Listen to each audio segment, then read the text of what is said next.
quelques lignes et très rapidement, je vais vous repositionner et vous rappeler quelques éléments sur AppSySyborg, qui nous sommes, et ensuite nous passerons du temps, bien entendu, sur l'offre Sage BI Reporting, et Sandrine nous fera une illustration dans le produit. En termes de logistique, juste pour préciser cet aspect-là, on va rester ensemble environ 45 minutes, et à l'issue de la présentation, on répondra aux différentes questions que vous pourriez éventuellement avoir et que vous pouvez nous poser au fil de l'eau dans le chat. Voilà pour notre sommaire. Alors, AppSySyborg, qui sommes-nous? Nous avons déjà fêté nos 30 ans il y a bientôt un an déjà. Donc, nous sommes une société qui est relativement jeune et en même temps qui commence à avoir de l'expérience. Nous avons la chance de compter 3300 clients, dont certains d'entre vous présents ce matin font partie. Et puis, le chiffre d'affaires de l'entreprise, c'est 52 millions d'euros en progression en 2017 par rapport à 2016. AppSySyborg, ce sont 400 collaborateurs répartis dans 15 agences, 13 agences en France, une à Londres et également une à Bruxelles. Et nous avons un objectif ambitieux d'être 500 collaborateurs en 2020. Donc nous avons de grandes ambitions pour continuer à vous accompagner. Nous avons un certain nombre de domaines d'expertise.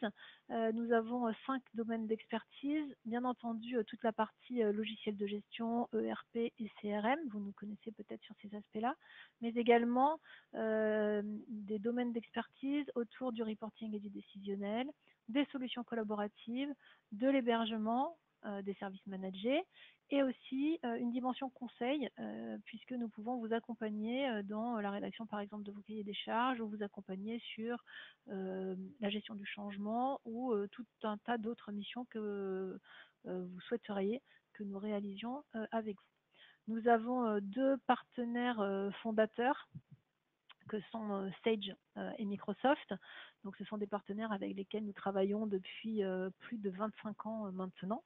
Et nous avons un niveau de compétences connu et reconnu sur chacun de ces des solutions de ces éditeurs.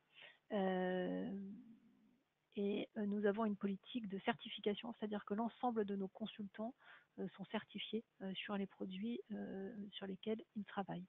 Nous avons également d'autres partenaires que nous appelons nos alliances. Donc, ce sont d'autres éditeurs dont les offres complètent les solutions de nos partenaires fondateurs et qui permettent d'avoir une réponse encore plus complète ou plus large par rapport aux besoins qui seraient les vôtres. Si on fait un petit focus sur les offres décisionnelles, nous pouvons vous accompagner sur ces offres décisionnelles et collaboratives sur un grand nombre d'outils, que ce soit du Power BI, de Report One, Infineo SQL Server pour la partie reporting décisionnelle, mais aussi la mise en place de solutions collaboratives au travers de portails SharePoint, par exemple. Donc, on est vraiment sur du sur-mesure sur ces sujets-là. Et enfin, s'agissant de la partie cloud, nous sommes donc un fournisseur de services managés et nous avons la possibilité de vous accompagner dans la mise dans le cloud de vos solutions, que ce soit au travers de solutions Microsoft Azure ou éventuellement au travers de cloud privé chez OVH. Donc voilà très rapidement et en quelques lignes pour remettre à niveau peut-être les connaissances que vous aviez de l'entreprise AppSySyborg. Je vais maintenant passer la parole à Sandrine sur la partie Sage BI Reporting. Merci Sandrine, à toi. Merci. Donc effectivement, on voulait ce matin vous parler de Sage BI Reporting, qui est notre nouvel outil de report. Alors, ce nouvel outil, on a voulu un outil qui se base sous Excel. Donc, vous allez ouvrir Excel et vous allez travailler directement sous Excel. Alors, on sait tous que dans les entreprises, Excel est utilisé tous les jours, que tous les jours, vous faites des tableaux, vous allez faire des saisies, des vérifications, de l'analyse, et que bien souvent, on pouvait vous donner d'autres tableaux, tout était reporté sous Excel. Donc, on a ce type de reporting qui aujourd'hui va vous être proposé sur de la SunCloud en comptabilité, en gestion, en immobilisation, en trésorerie, en GP, en paye. Et c'est un outil aussi que Sedge1000 utilise, FRT1000 utilise pour faire ses reports, et ça fait déjà quelques temps qu'il l'utilise. On a des plutôt bons retours et des très bons même retours sur cette utilisation, parce qu'effectivement, c'est de l'utilisation dans Excel. On a juste, pour vous expliquer, voilà, on a donc nos différents outils, nos différents logiciels qui vont vous permettre d'être utilisés par Sage BI Reporting. Donc, comme je vous l'ai dit, Sage BI Reporting va partir de Excel, pardon, et va vous permettre d'accéder en temps réel à vos bases de données. Donc, ça, c'est vraiment un des points importants, c'est qu'on va se connecter à votre base et que vous n'allez pas être obligé d'attendre une demi-journée, d'attendre 1 heure, d'attendre 10 minutes pour que vos données soient rafraîchies et que vous puissiez les exploiter sous Excel. En un clic, vous allez visualiser votre état, et si vous êtes en train de faire une saisie en comptabilité, en gestion commerciale, eh bien là, directement, votre état va prendre en compte vos différentes saisies. Et puis, on a aussi une option de répliquer les bases de données. Alors, on peut répliquer les bases de données dans 2 cas, on va dire principalement, dans d'autres cas aussi, mais principalement 2 cas. Le premier cas, c'est dans le cas où on a des très, très grosses bases, où on a, par exemple, en gestion commerciale, 20 ans d'historique, et on sait très bien que les états que l'on va utiliser ne vont prendre qu'au maximum 5 ans, parce que mes comparaisons, je vais les faire que sur 5 ans et pas sur mes 20 ans. Eh bien, je vais pouvoir faire une réplication de ma base pour que mes données que je vais exploiter, eh bien, je retrouve plus rapidement les informations. Et puis, il y a une deuxième possibilité aussi dans le cadre de la réplication, c'est parce que cet outil de Sage BI Reporting ne va pas vous permettre que d'utiliser Sage BI Reporting dans le cadre des applications Sage, c'est qu'on va pouvoir aussi se connecter à d'autres bases. Vous avez certainement des spécifiques chez vous ou d'autres bases où vous voulez fusionner, par exemple, de la gestion commerciale avec une autre fonctionnalité de CRM, par exemple, ou de la comptabilité avec d'autres applications. Eh bien, dans ce cas-là, si vos applications sont sur une base structurée, on va être capable d'aller rechercher ces informations-là et de les fusionner pour les comparer à votre base de données de comptabilité, de gestion, de paye, de trésor, d'IMO, etc. Tous ces éléments-là, bien évidemment, vont me permettre de gérer l'ensemble des données, donc des fichiers Excel. Et comme je suis sous Excel, je vais pouvoir partager l'ensemble de mes tableaux, puisque là, je suis vraiment sur un fichier pur Excel tel que vous le connaissez. Avec la puissance d'Excel, on verra tout à l'heure que tout ce que vous maîtrisez, parce que je suis sûre que vous maîtrisez à fond Excel, vous faites des tableaux croisés dynamiques, des présentations, etc. Eh bien, toute cette puissance Excel, vous allez pouvoir l'exploiter avec les données que vous avez dans vos applications. Et puis, on a 2 options. Une première option qu'on a appelée l'option Player, qui va vous permettre de diffuser votre tableau Excel à un utilisateur qui n'aurait pas Excel et qui voudrait s'amuser avec les filtres que vous allez mettre pour actualiser le tableau.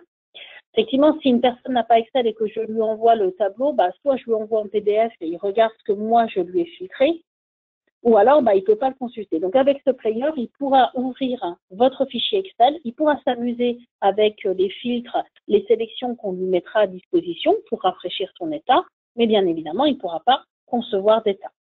Et puis, il y a une deuxième option, qui est l'option d'automate. Alors, l'option d'automate va être utilisée dans le cadre où je veux diffuser par mail mes documents. Alors, vous allez me dire, c'est simple, je peux l'envoyer. Oui, effectivement, on peut l'envoyer depuis Excel, on peut envoyer le fichier Excel par mail, certes. Mais vous êtes obligé d'être derrière votre écran, de rafraîchir votre écran, de faire vos filtres, de faire envoyer par mail, de mettre l'adresse de vos collaborateurs. Là, l'automate va me permettre de le faire en automatique. Imaginez tous les lundis matins à vos commerciaux qui sont sur toute la France, vous voulez leur envoyer tous les lundis à 8 heures du matin leur analyse de leurs chiffres qu'ils ont fait la semaine précédente. Eh bien, vous allez pouvoir, grâce à l'automate, lui demander d'actualiser tous les lundis matins à 8 heures du matin le document et de le diffuser à l'ensemble de vos collaborateurs. Et puis, on peut aller au-delà, c'est-à-dire que mes collaborateurs, certes, ils sont en France, mais ils sont aussi dans les dom-toms, par exemple. Eh bien, grâce à l'automate, je vais pouvoir aussi gérer ce décalage horaire et être sûr que l'ensemble de mes collaborateurs, de mes commerciaux, qu'ils soient en France ou qu'ils soient dans les dom-toms, eh bien, en fonction de leur heure, à 8 heures du matin, ils auront systématiquement leur tableau de rafraîchi sans que vous soyez obligé d'être là, de paramétrer, de mettre à jour les éléments. Donc, voilà un peu la présentation, effectivement, de Sage BI Reporting. Donc, ce qu'il faut bien comprendre, c'est qu'effectivement, on a mis cet outil sous Excel. Alors, je vais partir sous Excel. Voilà. Vous voyez, ici, j'ai lancé Excel. Alors, je suis dans une page Excel classique. Hein. Vous avez vos menus. La seule différence que j'ai avec vous, qui aujourd'hui, pour le moment, n'avez pas Sage BI Reporting, c'est que vous n'avez pas ici cet onglet qui me permet d'aller me connecter à Sage BI Reporting.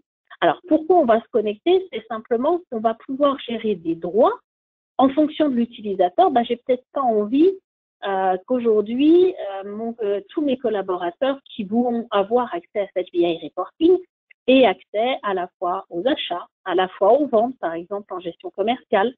Eh bien, je vais pouvoir leur donner des droits. Donc, forcément, si je leur donne des droits, il faut qu'à un moment donné, on s'identifie. Donc, première chose ici, je vais faire connecter ma session. Donc là, il me demande de m'identifier. Alors, dans mon cas, je rentre en administrateur parce que je me suis mis tous les droits. Et là, vous voyez qu'une barre d'outils est là pour vous aider dans la conception de vos étapes. Alors, avant de partir dans la conception des états, bien évidemment, on ne vous laisse pas tout seul sans aucun état. On vous a déjà préconçu certains états que vous pouvez utiliser, bien évidemment, mais que vous pouvez aussi modifier. Si je viens ouvrir un premier état, alors je vais prendre par exemple l'état de comptabilité. On va partir sur la comptabilité en premier, on fera la gestion commerciale après. Voilà, ici, vous avez à l'écran, alors je ne sais pas, vous avez à l'écran, j'ai un problème avec ça. Pas encore. Non. Je vois que j'ai un petit bouton qui tourne, mais voilà. Normalement, ça devrait être bon. C'est bon. C'est bon? Alors, ici, on a sur la première page les explications en disant la première chose, c'est que vous devez vous connecter à Sage BI et ensuite vous pouvez utiliser et faire vos sélections. J'ai un premier dashboard financier qui me met, en fonction de mon année que j'ai sélectionnée ici, eh bien, tout simplement, on va rechercher le chiffre d'affaires. On fait les représentations sur les achats de marchandises, sur les marges, sur la masse salariale, sur les résultats. Et vous voyez ici, je suis sur l'année 2017. Si je double-clique, rien ne m'empêche de dire « Affiche-moi, par exemple, l'année 2018 ». À partir du moment où je lui change l'année, vous voyez qu'automatiquement, tous mes chiffres se sont modifiés et là, j'ai directement les chiffres de mon année 2018. Après, je peux très bien changer la période. Je suis sur 12 mois. Je voudrais sur 11 mois, je le fais sur 11 mois. Je peux aussi faire du multi-société, c'est-à-dire que là, vous voyez, je suis avec deux sociétés, Bijoux et Sandrinessa. Quand j'ai la petite étoile, ça veut dire que je veux faire du multi-société. Donc, dans ces chiffres que je vous renvoie aujourd'hui, je vous renvoie la concaténation de mes deux sociétés. Si maintenant je dis non, je ne veux travailler que sur ma société Bijoux, vous voyez, les chiffres ont changé et là, je n'ai que les valeurs de ma société Bijoux. Donc, c'est vraiment très simple, dans le cadre où vous avez plusieurs sociétés, de faire du multi-société. Si on regarde par exemple ici le suivi de gestion, eh bien vous allez travailler de la même manière. Ici, on va voir les différents tableaux avec les comptes de vente, les comptes de charge. On va avoir les répartitions. Je suis sur mon année 2017. Je vois bien ici que je suis sur toutes mes sociétés. Je prends que ma société Bijoux. J'ai mes chiffres qui sont modifiés. Je veux que l'année 2018 et plus l'année 2017. Voilà, vous voyez, j'ai mon tableau qui se réduit parce que j'ai un peu moins d'écriture et je retrouve bien ici mes différentes informations. On a la même représentation, voilà. Après, c'est juste des présentations sous Excel. Alors après, je vous ai dit, vous avez la puissance d'Excel, vous avez votre imagination pour présenter vos différents tableaux. Et entre autres, ici, on va utiliser voilà, les petits indicateurs d'augmentation, de diminution. On va avoir une présentation d'une balance d'une balance générale, voilà, d'une balance par nature, par exemple, avec là aussi nos petits indicateurs qui se mettent. Je vais vous montrer également l'état concernant la gestion commerciale, parce que là, on a voulu vous présenter un peu différemment, parce que comme on est sous Excel, vous avez bien compris, le fait d'être sous Excel, vous gardez cette puissance Excel. Et vous savez que quand vous faites des tableaux croisés dynamiques, vous avez la possibilité d'utiliser ce qu'on appelle les segments ou les slicers, suivant comment vous les appelez. Et bien là, on va pouvoir également les utiliser. Et pourquoi il ne peut pas me le montrer? Je réouvre mon état. Hop, j'ai un problème avec le partage d'affichage de mon écran.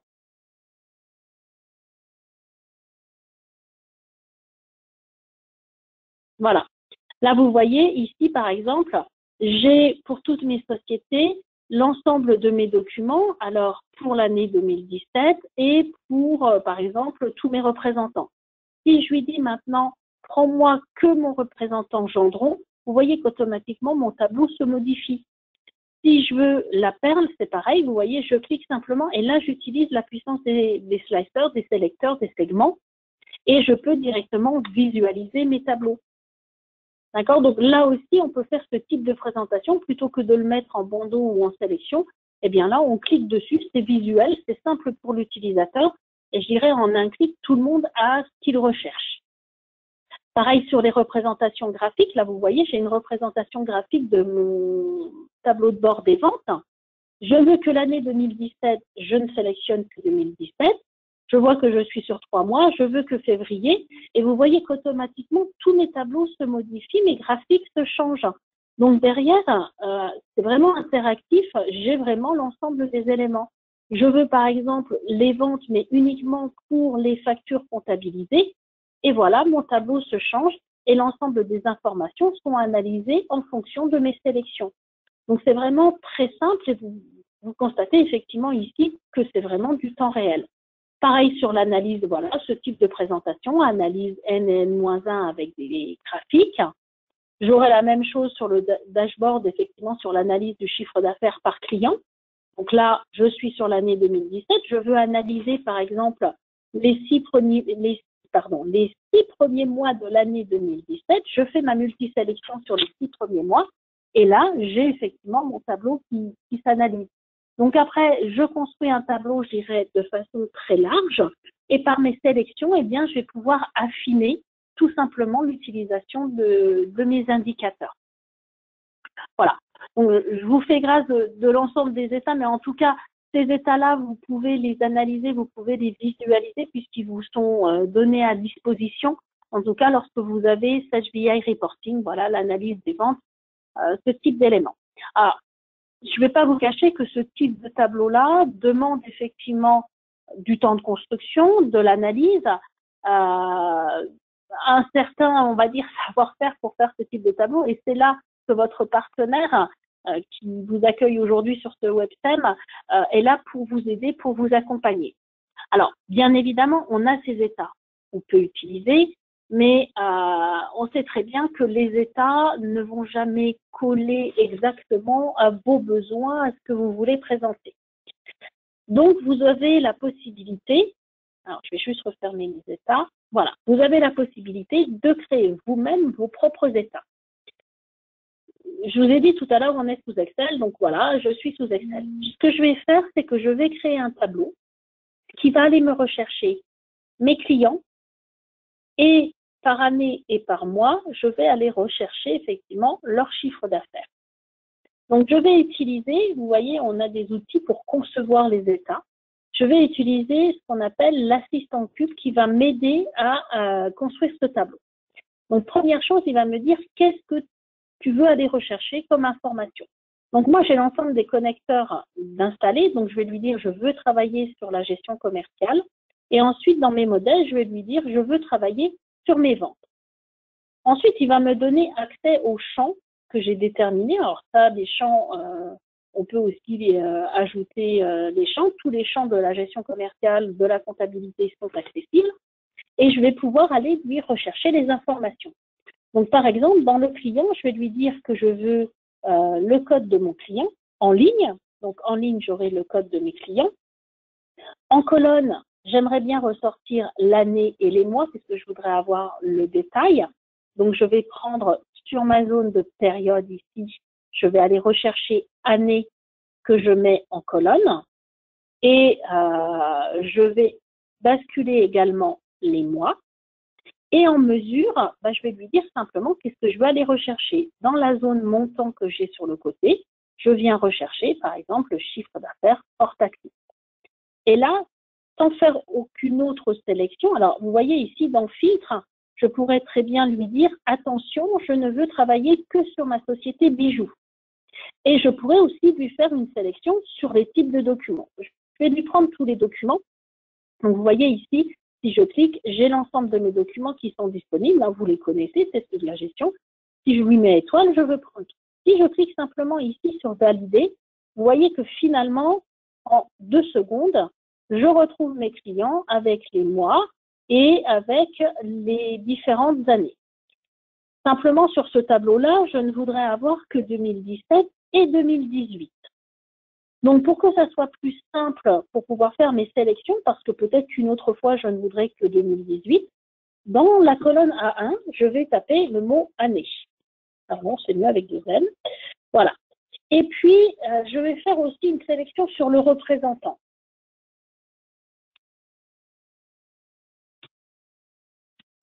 Je vais marquer commercial, comme ça ira plus. Je reviens sur mon tableau et je vais lui ajouter 2 filtres. Premier filtre, on a dit sur l'année. Donc, je reprends ma période, que je glisse cette fois-ci sur filtre et je lui dis que le filtre de l'année, désormais, se mettra en colonne B1, pardon. Et je vais faire la même chose sur le représentant. Donc, je vais aller chercher sur client. Je vais aller, dans les documents en tête. Voilà, le code, je vais mettre le nom, ça sera plus simple.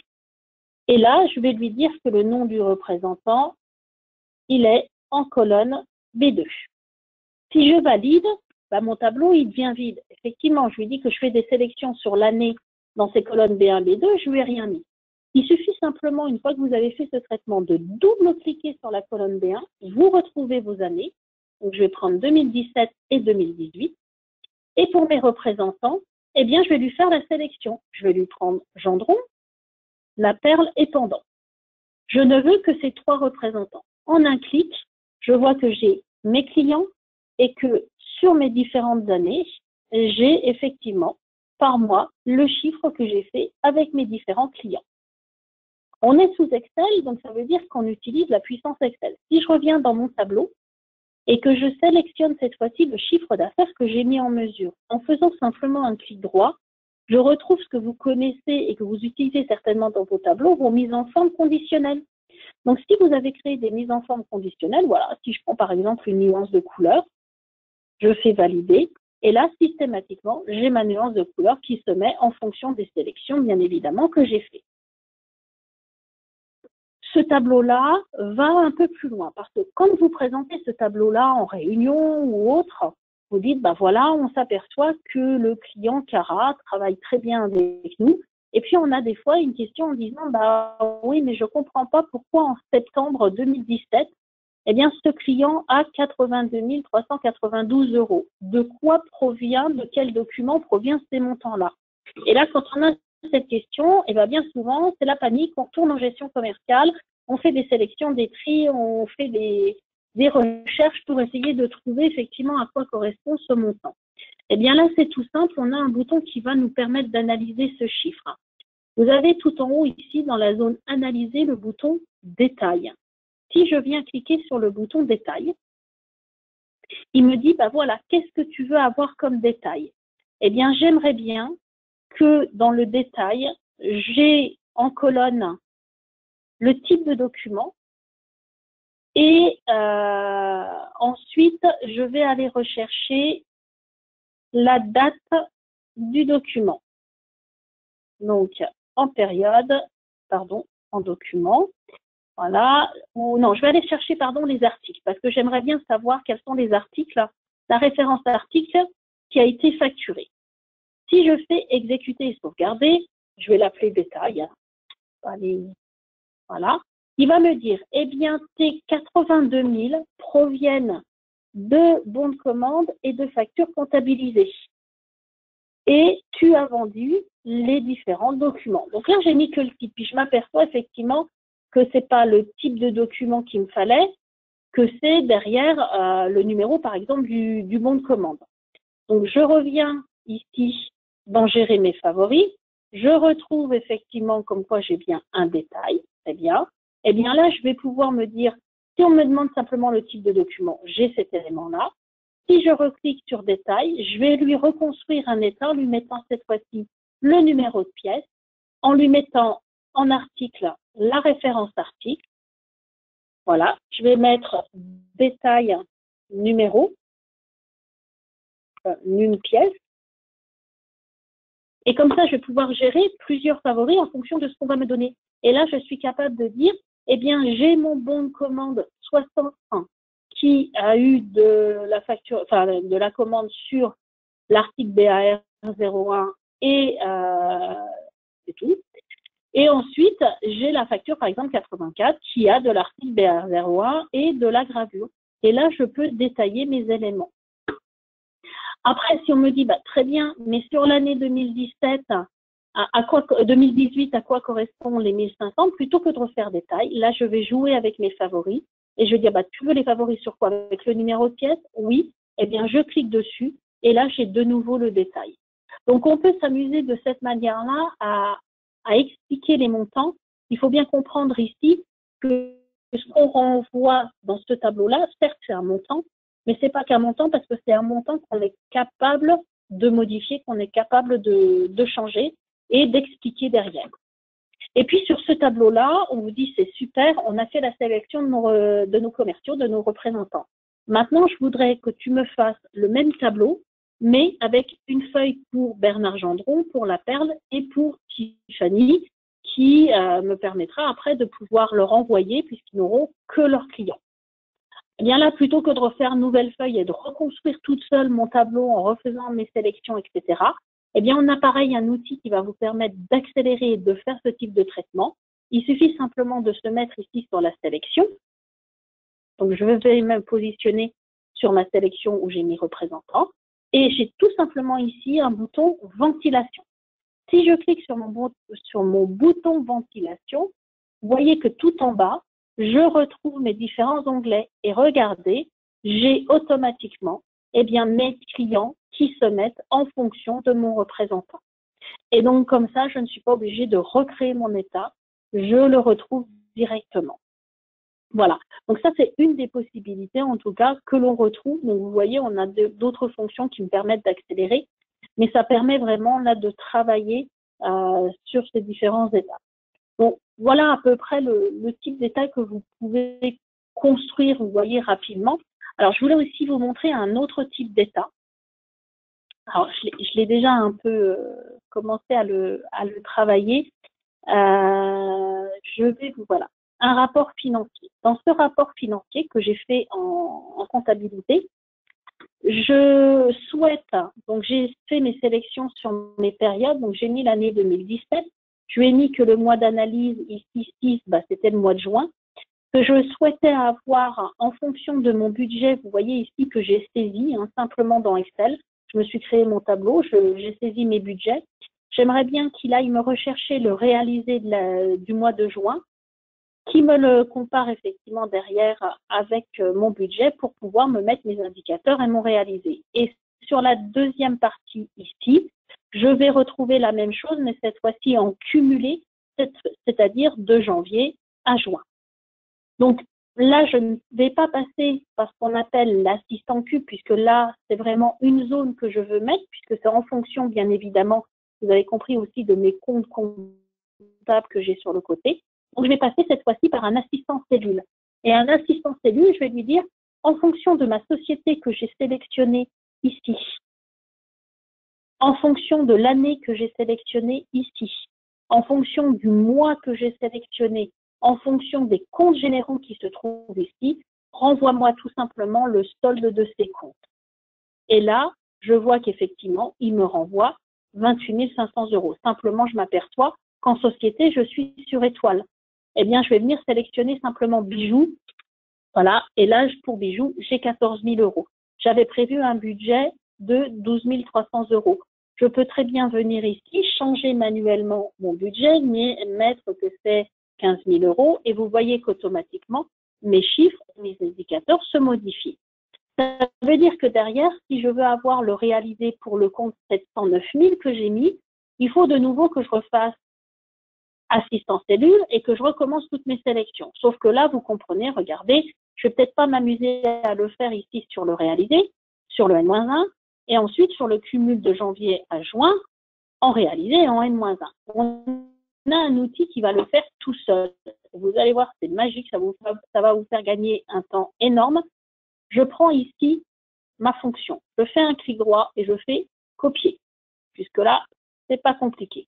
Ensuite, je sélectionne tout mon tableau, même les champs où j'ai mis, pardon, je suis allée trop loin, même les champs où j'ai mis mes indicateurs. Et là, j'ai un bouton qui s'appelle collage formule. Et là, vous voyez qu'automatiquement, il est en train de me cumuler et de m'alimenter les différentes valeurs en fonction de mes comptes comptables que j'ai mis ici, et donc de m'alimenter les différents cumuls et les éléments qu'il va me mettre. Et là, en un clic, j'ai rempli mon tableau. Ça n'empêche que même si j'ai fait un coller, vous voyez ici que les champs que je mets, j'ai toujours accès. Donc, si derrière, je lui dis ici que j'avais 100 000 € de budget, voilà, vous voyez qu'automatiquement ici, eh bien, tous les chiffres se modifient. Je n'ai pas changé les valeurs que je lui ai indiquées. Et ça va vous faire gagner du temps sur tout ce qui est conception de tableau. Voilà, ça c'est ce type de présentation. Alors, après, vous pouvez les concevoir différemment. Mais en tout cas, ce qu'on voulait vous montrer, c'est que là, on garde vraiment toute cette puissance Excel. Et alors là, votre imagination sur les tableaux, eh bien, je vous laisse choisir ce que vous voulez faire en présentation et en vérification. Donc voilà les éléments, en tout cas, que moi, sur lesquels je voulais aborder. Emmanuel, c'est là? Oui, oui, je suis toujours là, juste le micro. Merci Sandrine. Effectivement, merci pour cette présentation. De nombreuses qualités à cette solution. Il faut juste que tu cliques.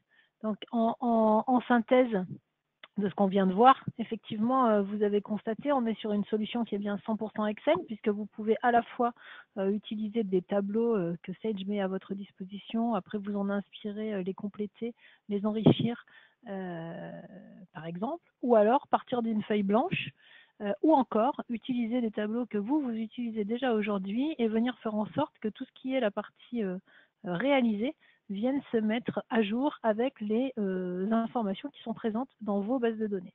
Donc on est vraiment sur une solution qui est orientée utilisateur final et en même temps sur du reporting qui est sur mesure puisque vous allez pouvoir réaliser les indicateurs que vous utilisez aujourd'hui avec un gain de temps assez important certainement. Vous avez vu aussi qu'on est sur de l'interrogation en temps réel, avec le bémol et en tout cas la possibilité de faire du temps différé si on le souhaite en cas de contrainte par exemple de volume, hein, comme l'a dit Sandrine, et également c'est aussi le choix qui a été fait pour la paye, on en reparlera de ce sujet cet après-midi, mais pour la paye on travaille plutôt en temps différé pour pouvoir aller traiter aussi toute la partie des historiques. Et donc, vous voyez que la connexion standard la connexion se fait très facilement aux informations. Donc, Sandrine nous a montré des éléments sur la gestion commerciale, sur la comptabilité, mais on peut aussi aller chercher des données dans les immobilisations également et dans la trésorerie.